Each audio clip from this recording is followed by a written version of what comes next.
어서오세요. 괴담 들려주는 낚시꾼 괴담로 괴담집사입니다.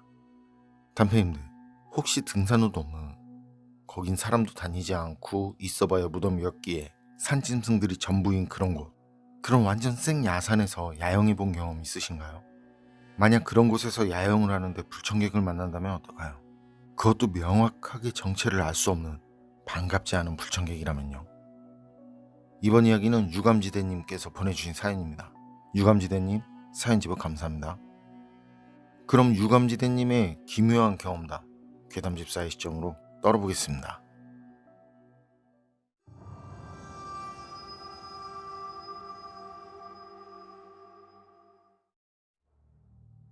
제가 소름 돋는 오싹한 이야기 하나 해드릴게요. 20대 때, 그러니까 한 30년 정도 전에 경험한 실화고요. 그때 제가 지역 산악회 모임에 가입한 뒤부터 등산에 재미를 붙여서 말이죠. 산악회에서 일정이 나왔을 땐 말할 것도 없고 그냥 시간만 났다면 혼자서도 등산 다니는 걸 좋아했었거든요. 그런데 그날 그걸 경험한 뒤로는 절대 야간 산행이라든지 길이 없는 곳에서는 절대 야영을 하지 않고 있다는 거. 당시 제가 가입한 산악회는 부천 산악회라는 곳이었는데요. 그게 하도 오래돼서 네이버였는지 다음이었는지는 모르겠는데 어쨌든 인터넷 카페였고 생긴 지 얼마 안 된 작은 지역 산악회였어요. 산악회가 지역 모임이고 다들 저보다 형님 누님들이다 보니까 사실은 제 나이로 볼 땐 삼촌 이모뻘이죠. 나이 차이도 있고 사람 수도 적고 하니까 진짜 형 누나처럼 친하게 지낼 수 있었거든요. 그리고 등산은 거의 매주에 다 같이 적어도 한 번은 갈 정도로 자주 갔었고요. 회비도 등산 후 다 같이 먹는 그 식사 비용 정도만 같아서요. 그때 제가 주머니가 가볍던 시기인데 산악회에서 자주 등산을 가도 부담이 없었어요. 그렇게 산악회 활동을 하던 중에 회원 중에 진짜 친한 형님이 있었거든요. 그 형님이 야영하기 좋은 곳이 있다고 매니저 형님 해서 며칠 갈 건데 생각 있으면 저도 같이 가자고 그래요. 장소는 경기도에 있는 산 전체가 그다지 높지는 않은데 등산로가 아닌 곳으로도 충분히 다닐 수 있는 산이라 다른 산행하고는 또 다른 재미가 있을 거라고. 그래서 갔죠. 같이 갔는데 그런 야산을 등산로가 아닌 곳으로 다니니까 한 마리 고라니가 된 기분이 들더라고요. 진짜 말처럼 색다른 기분, 재미졌어요. 그리고 거긴 야영에도 괜찮은 곳이라 야영을 생각해서 갔었거든요. 평평한 지형을 찾아서 텐트를 치고 준비한 것들로 간단히 요기들을 한 뒤에 잠시 대화를 나누다 보니까 금방 날이 어두워졌어요. 그래서 각자 정해진 텐트로 들어가서 취침. 그때 텐트는 2개였고요. 인원은 4. 텐트 하나에 2씩 사용을 했고 전 매니저 형님이랑 같이 사용을 했는데요. 매니저 형님은 눕자마자 바로 잠이 들더라고요. 그리고 전 매니저 형님이 잠든 뒤에도 분위기 좋다 하면서 들려오는 이런저런 소리들을 듣다가 좀 늦게 잠이 들었어요. 그러곤 얼마나 잤는지 시간이 얼마나 지났는지는 모르겠는데 여튼 이상한 기분이 들어요. 그땐 진짜 기분이 영 좋지 않더라고요. 자면서도 그게 느껴질 정도로 말이죠. 그런데 눈이 떠지지 않아요. 몸도 움직이지 않아요. 어떻게든 눈을 뜨고 움직이려고 해도 아무것도 할 수 없더라고요. 그런데 그런 상태에서도 확실하게 알아들을 수 있을 정도로 정확하게 여자 목소리가 들려와요. 안 자니? 이렇게. 그때 같이 간 일행 중엔 여자가 없으니까 여자 목소리가 들릴 일이 없는데 그 목소리가 들리니까 겨우 눈을 뜰 수 있었는데 손가락도 발가락도 눈동자 빼곤 아무것도 움직일 수가 없어요. 미치겠다. 아 이거 뭐지? 이런 생각을 하는데 바로 옆에서 이상한 냄새가 나요. 진짜 미칠 정도로 역한 냄새. 그런 냄새는 진짜 세상 처음 맡아봤어요. 그 냄새가 너무 역하니까 그 비이상할 때 헛구역질 하잖아요. 그렇게 누운 상태로 헛구역질이 나오더라고요. 그런데 그렇게 헛구역질을 하고 있는데 바로 옆에서 얼굴 쪽으로 뭐가 올라타요. 완전 떡지고 진짜 고약한 냄새가 나는 머리카락. 그리고 그 머리카락 주인이 제 얼굴을 쳐다보면서 씩 웃더니 안 자니? 이런 말을 하는 거예요. 그런데 그 말을 듣는 동시에 몸이 움직여요. 너무 무서워서 있는 대로 힘을 줘서 그런지 몸이 움직이더라고요. 그래서 있는 힘을 다해서 하지만 일어나지는 못하고 막 빠르게 기면서 텐트 밖으로 나갔죠. 그때 소리도 엄청 질러댔거든요. 진짜 엄청 놀랐으니까. 머리에 털 나고 그렇게 무서운 건 처음이었으니까. 그땐 정신도 없어요. 뭐가 어디고 뭐가 뭔지 텐트 밖에 나와서도 막 기는 거예요. 빠르게. 일어날 수 있겠는데 이게 일어나야겠다는 생각이 안 들어요. 그런데 그때 몸을 압박하는 그런 느낌이 들면서 뭔가에 붙잡혔던 거죠. 그런 느낌이 들면서 몸이 아파오고 움직일 수가 없어요. 그러면서 조금씩 진정이 되고 사람 목소리가 들리는데 일행들이 저를 잡고 있고 왜 그러냐고, 정신 차리라고 그러고 있는 거죠.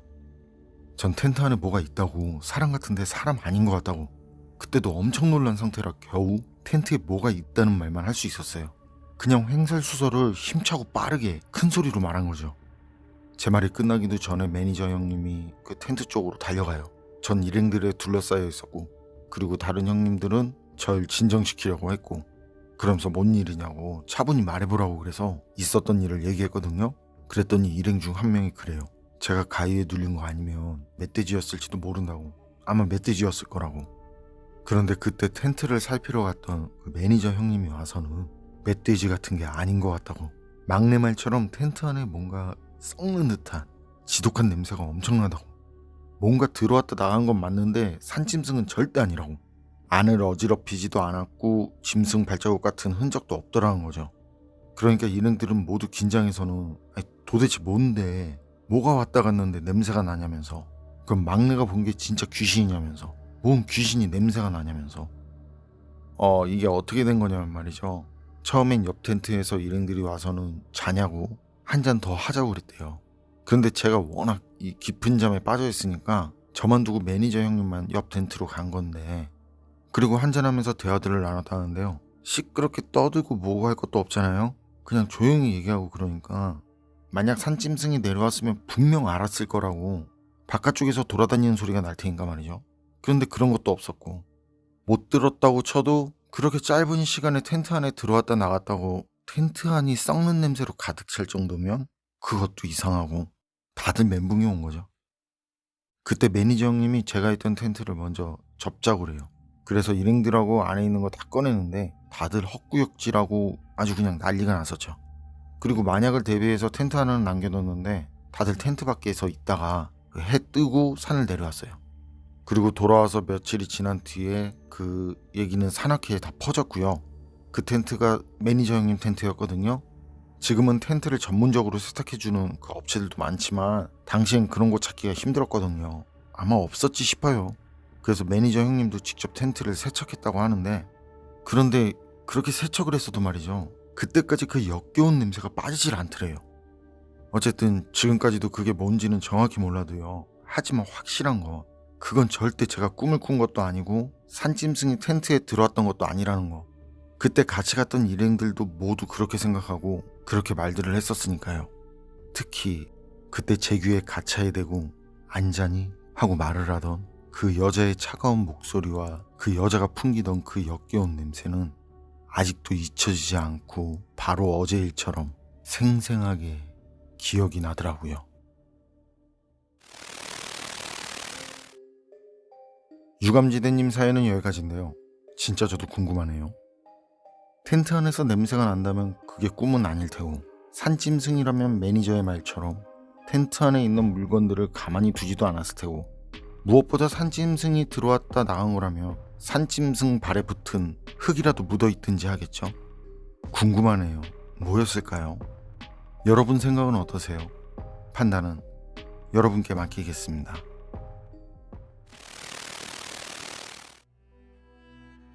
어서오세요. 괴담 들려주는 낚시꾼 괴담로 괴담집사입니다. 담페임드, 야간 산행이라고 하죠. 어두운 산길을 걷는데 그때 사람을 만나는 거랑 멧돼지를 만나는 거랑 귀신을 보게 되는 거랑, 이 중에 어떤 게 제일 위험할 것 같은 생각이 드세요? 이번 이야기는 장씨 아저씨님께서 보내주신 사연입니다. 장씨 아저씨님, 사연 제보 감사합니다. 그럼 장씨 아저씨님의 기묘한 경험담, 괴담집사의 시점으로 떨어보겠습니다.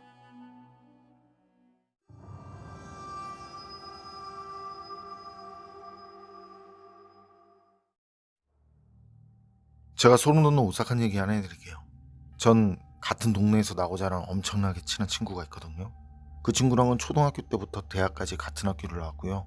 심지어 군대도 같이 지원을 해서 같이 입대하고 같이 전역을 했어요. 물론 근무한 곳은 다르지만 같은 날 입대하고 같은 날 전역을 했다는 거죠.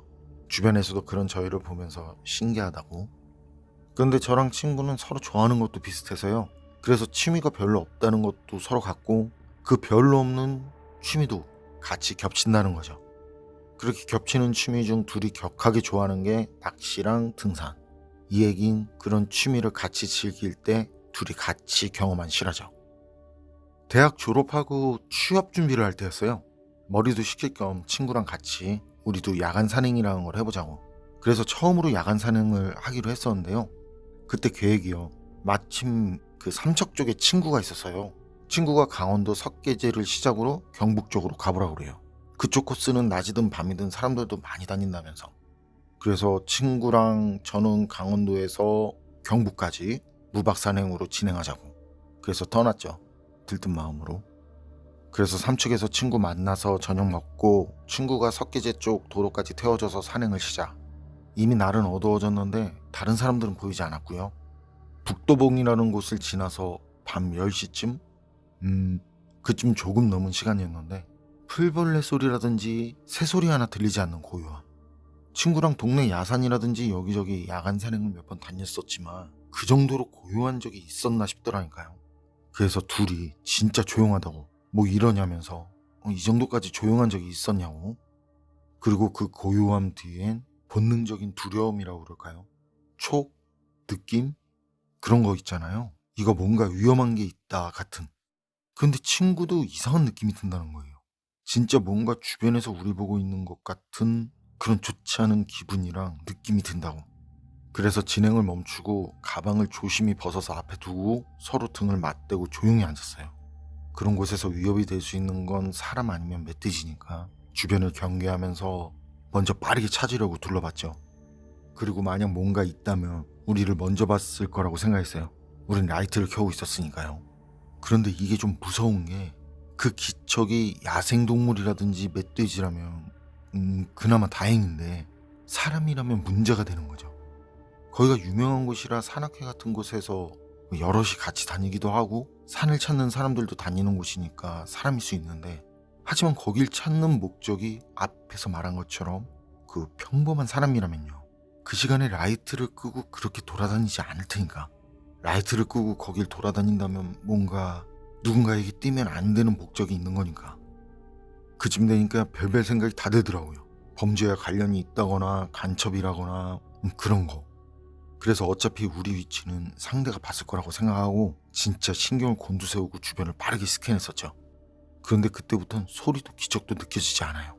그러니까 더 조바심이 나고 긴장이 되는데 저나 친구는 서로 말은 없지만 눈빛으로 빨리 벗어나자고. 하지만 서두르지 않고요. 주변을 경계하면서 이동했어요. 그러다가 친구가 갑자기 속이 안 좋다고, 그래서 잠깐 다녀오겠다고 그러고, 그리고 거기에 저 혼자 서 있는데요. 그때 제 앞으로 사람 몇이 지나가더라고요. 야간 산행을 하는 사람들도 꽤 있다더니 그 시간에도 사람들이 지나가는구나 싶었죠. 그런 생각을 하면서 그때 제가 가볍게 목례를 했거든요. 그런데 그 사람들 그냥 절 본 채만 채 지나가요. 30명 정도 됐던 기억인데 하나같이 다 그냥 제가 안 보이는 것처럼 그냥 지나가더라고요. 뭐 인사받으려고 인사한 건 아니니까 같이 산을 좋아하는 사람들이라고 생각하고 예의 비슷한 그런 거 있잖아요. 그런 이유로 인사한 거니까. 그런데 그래도 그렇지 기분은 썩 좋지 않대요. 그래서 그런 생각을 하면서 그 사람들을 보고 있었거든요. 그런데 언제 왔는지 친구가 제 옆을 휙 하고 지나가요. 아무 말 없이. 그래서 제가 왜 그러냐고, 일 보고 와서 뻘쭘하냐고 친구들을 따라가면서 그런 식으로 웃으면서 얘기했죠. 그랬더니 친구는 말은 없고 킥킥거리면서 웃어요. 전 친구가 뻘쭘했나 보다 했죠. 그래서 저도 친구 따라서 그냥 킥킥거리면서 웃는데 뒤에서 뭐가 저를 확 잡아당겨요. 순간 엄청난 힘에 그냥 뒤로 자빠질 정도로. 그리고 그때 들리는 목소리. 너 뭐 하는 거냐고. 정신 차리라고. 왜 그러냐고. 친구더라고요. 친구가 넘어진 제 위에 올라타 있었어요. 그리고 그때 제 눈에 들어온 거, 제 앞에 조금만 더 갔으면 낭떠러지. 친구 말이 돌아왔더니 제가 혼자 킥킥거리면서 걸어가더라는 거예요.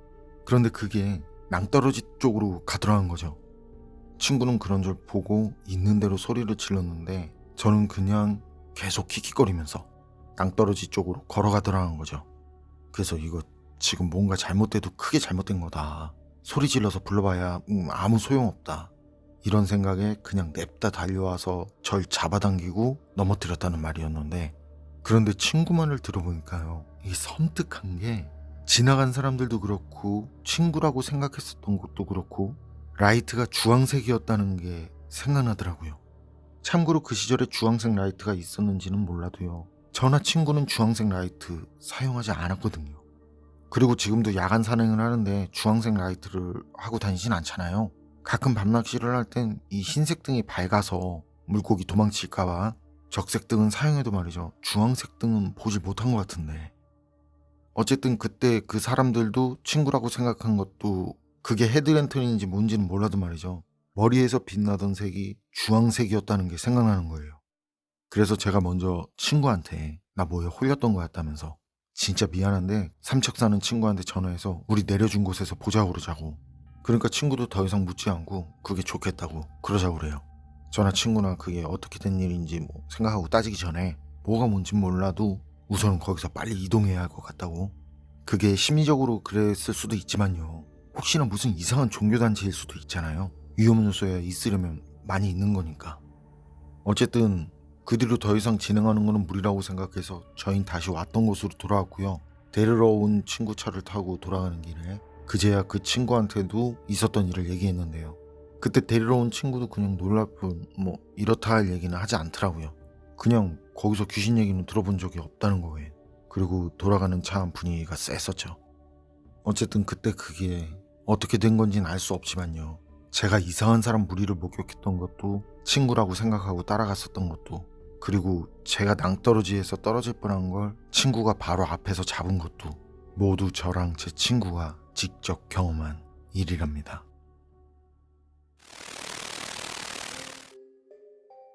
장씨 아저씨님 사연은 여기까지인데요. 어두운 밤 산속에서 사람들이 버린 병이라든지 비닐, 캔 같은 거, 아니면 작은 산짐승들, 이런저런 것들이 괴상한 소리를 만들어내죠. 그래서 간혹 이상한 걸로 착각을 하고 놀라거나 겁을 먹게 되는 경우도 있고요. 그런데 사람들이 지나가고 그게 일행처럼 보이고 따라갔는데 낭떠러지 앞이라니, 이건 상당한데요. 차원이 다르네요. 그런데 이런 비슷한 경우를 경험했다는 사연들이 좀 있잖아요. 산에서 홀렸다라든지 강에서 홀렸다라든지. 이런 경우엔 그냥 착각이고 착시였던 걸까요? 아니면 진짜 뭔가에 홀렸었던 걸까요? 여러분 생각은 어떠세요? 판단은 여러분께 맡기겠습니다.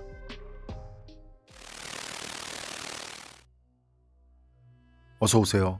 괴담 들려주는 낚시꾼 괴담로 괴담집사입니다. 단페님들, 그런 적 있으세요? 누군가 이름을 불러서 자기도 모르게 대답을 한 경험. 그런데 주변엔 이름을 부를 누군가가 없는 상황. 처음엔 이게 잘못 들었나 하고 넘어갈 수도 있잖아요. 그런데 그런 상황이 반복되는 상황, 그리고 그런 상황이 별빛 달빛 없는 어두운 밤, 강물에 허리까지 잠길 정도로 들어간 상태라든지, 아니면 눈앞이 깜깜할 정도로 깊고 어두운 산속에서 일어난다면 그럼 어떨 것 같으세요? 이번 이야기는 일본 괴담 채널에 올라온 일본인 사연자의 기묘한 경험담입니다. 그럼 일본 괴담 채널의 기묘한 이야기, 괴담집사의 시점으로 떨어보겠습니다.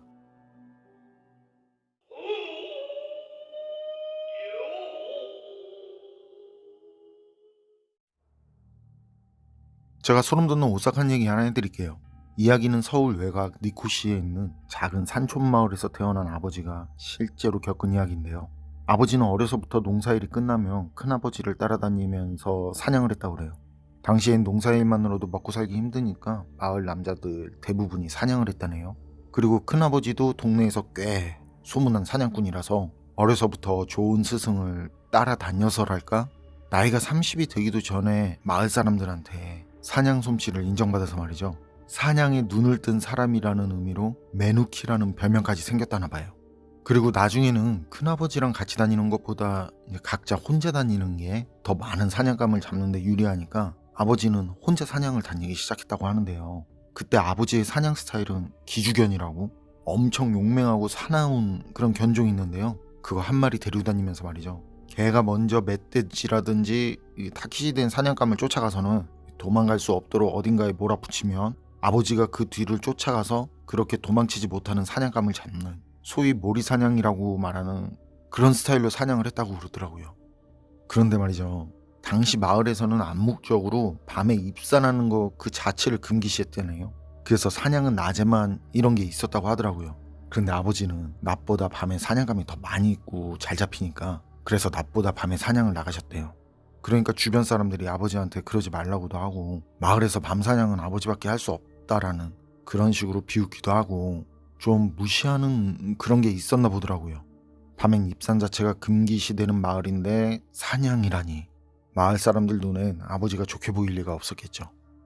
어쨌든 그 이상한 경험을 한 그날도 아버지는 혼자서 산으로 들어갔다고 그래요. 아버지 말로는 사냥꾼이 산속으로 이동할 때 말이죠. 그 이동 속도가 상상을 초월한다던데 어디까지나 아버지 말이지만요. 여하튼 그게 엄청 빠르다는 뜻이겠고요.